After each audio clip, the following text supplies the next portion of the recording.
and then she's going to return to some state. You're focused more on the normal state and a correction of the state. So if she leans on this shoulder and then goes over here, you're going to do the same thing. You're going to go 1, 2, 3, 4, 5, 6, 7, 8, 9, 10. And you're trying to make this feel natural, right? But if there's so for example, when somebody's making an important point, if they go, that's the point, that's the point. Anytime that you now know you want to emphasize something, you make that gesture. Does that make sense? Like when you say, so what you're telling me is, well, so let's say for instance, they're coming to the climax of the story, where they're skiing down the hill and things are flying past them like this, and they're going through it, and then you can tell that they're excited, and you now know that this is how they do this, and anytime they're making a point, they're doing this with their hand. Well, now I know in the back of my head, when that person makes a point, they do this. So now I'm going to do that. It just goes into my repertoire, and every time that comes up, this is important. Now, and that's how their mind reads it, because you're giving them their own sign language back to them. Do you follow? Did I see another hand go up? Oh, you just were showing me a hand going up. Thank you, I appreciate that. All right, so where's Lee? Lee's right there. You did a great job. I watched you mirror and match. What's your name? Brian. How did that go for you? Is your name not Lee? Les. I'm sorry. I've got horrible eyes. From a distance, you look like Lee. So Les, tell me about your experience. How did that go?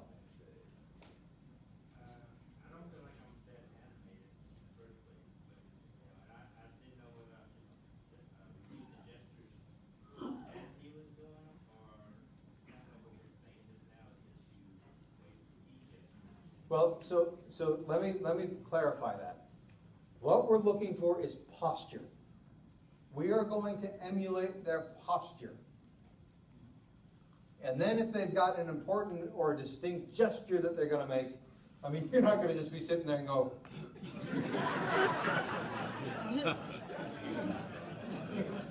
I mean, how are you doing today? Oh, I'm great, how are you?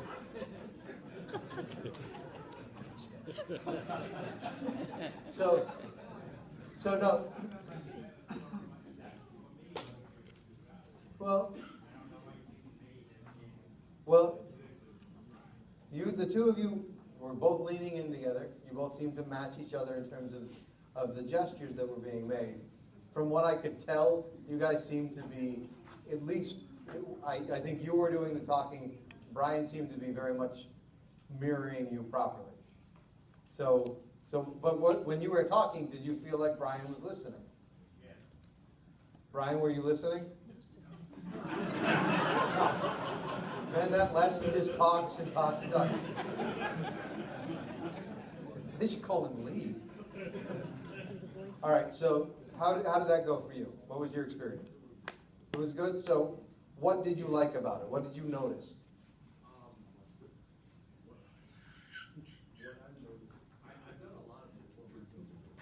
Uh-huh. And what I noticed is once I watch their actions and I kind of see the gestures they're making, I would make their gestures, and then he would make the same gesture back. Like Brian, he would raise his arm and I'd raise my arm and he'd raise his arm back. So I see you when I raise you an arm.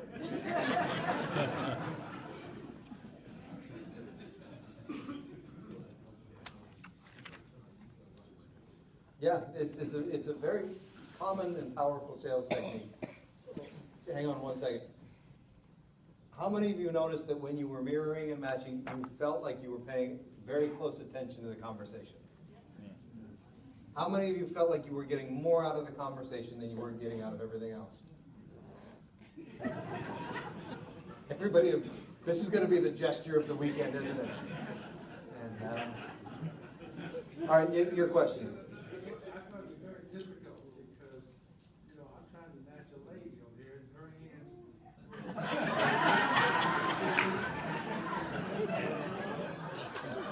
I didn't want anybody else to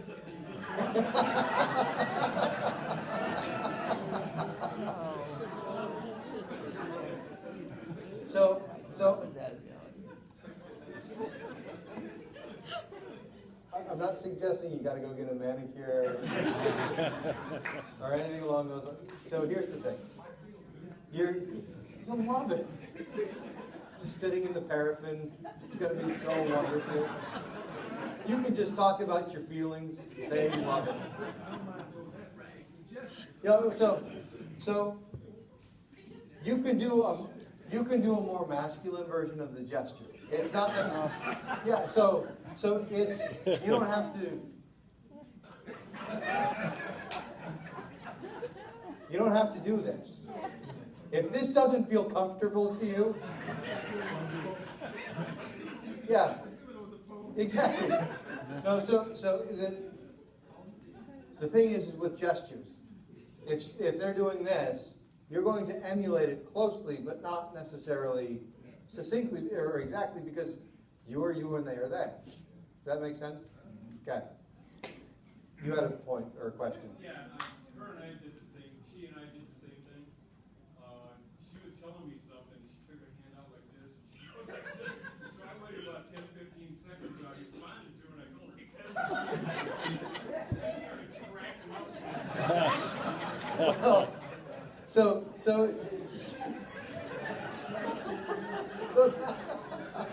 okay. Now you also have a little bit of a disadvantage in that the other person knows that you're doing this, and so sometimes they're like, "I'm going to do this and see if it follows." But what?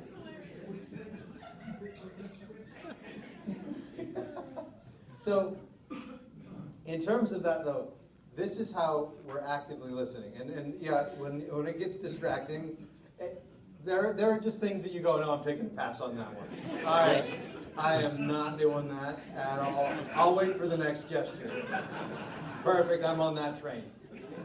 So, anyway. Oh, you got, yes. Yes. So, here, like you, I'm going to lean like this, and now I'm going to do this, and I'm going to do this. Well, I'm not doing it in that rhythm. I'm showing. Yeah, we're waiting. So the conversation is, and you'll notice this, right? You're sitting at the couch with your best girlfriend, right? You're the one that's like, that's so annoying. So you're sitting on the couch with your best girlfriend. You're sitting and you're talking and you're having a good time. If you look down, odds are you are both sitting opposite of each other. Your legs tucked under your leg, and then you sit over the couch and you're eating popcorn.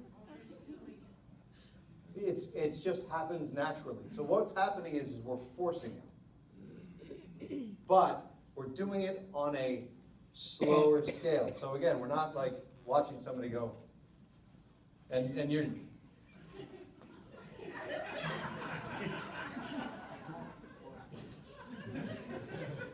It's slow. It's posture. It's this random movement of that. The seizure. We're not emulating that. So no seizures. All right. But it is as though you're looking into a mirror. So your closest hand and my closest hand, your furthest hand and my furthest hand. We're just going to sit like this until you move.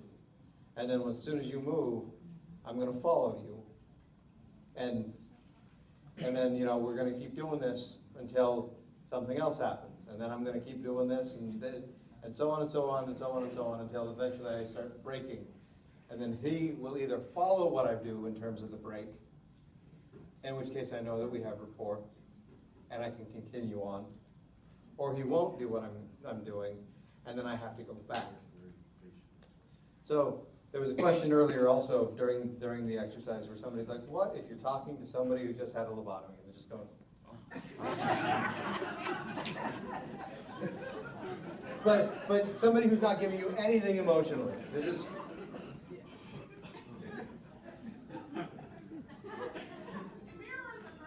Well, so here's an important point. You mirror. You start off very slow, but you know that you cannot live at that level. Plants can't live at that level. So what we do is we slowly start getting them out of that. You make smaller movements, you're making slower movements. But eventually they start speeding up because they'll start giving you something back. And if they don't give it back to you, you either go back to the, or just the level where they were responding to you. Yes? In real life, you don't have 5-minute monologue, you have dialogue. Absolutely. Now, when you don't have sufficient time to mirror, will you just break and start leading, or what will you do? So,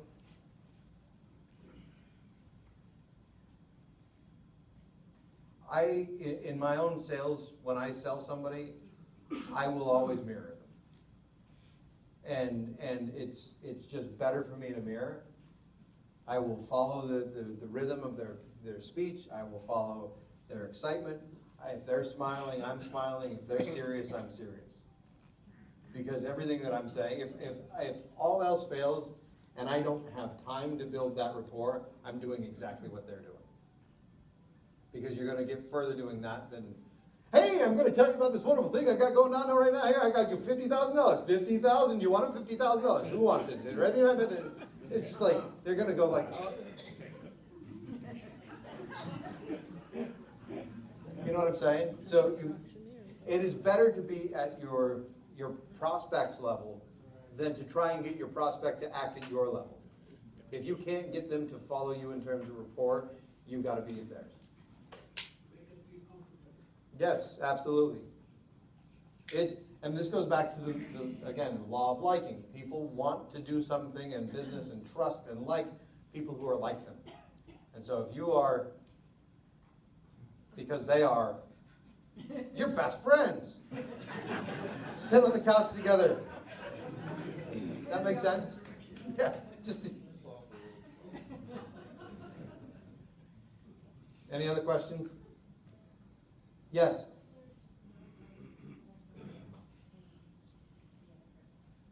No break whatsoever. So they're just like spastic? I'm talking, you're mirroring it, and then there's no break. I don't follow you. Okay, so if you don't follow me, what's going to end up happening is eventually, sooner than later, I'm going to do something and I'm going to try and lead you, right? So we're going to just sit here and talk for a minute, and we'll breathe and we'll smile, and it's kind of good times. Good fun, huh? And then eventually I'm going to do something. Oh, but you moved your arm, so now I'm going to move my arm. Slowly, I'm waiting a beat, but I'm following after you. And then we just keep doing this, and eventually I'm going to do something like scratch my face. Now, your face gets really itchy right now.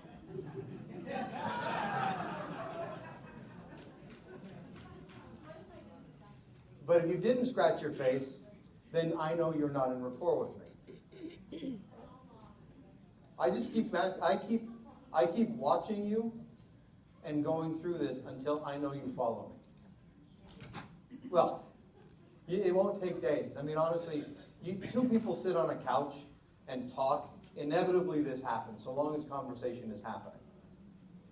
And so the more that we keep pushing, the more that we try and relate to each other, the more conversation we have, the more it happens.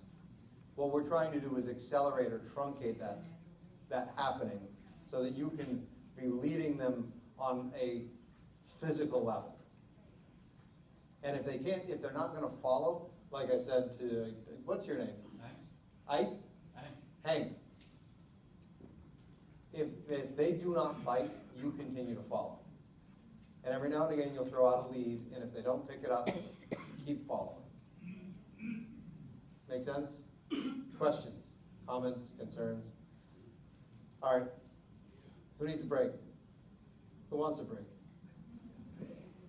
All right, let's take 10 minutes, and we'll be back at 25 after, sorry. Yeah.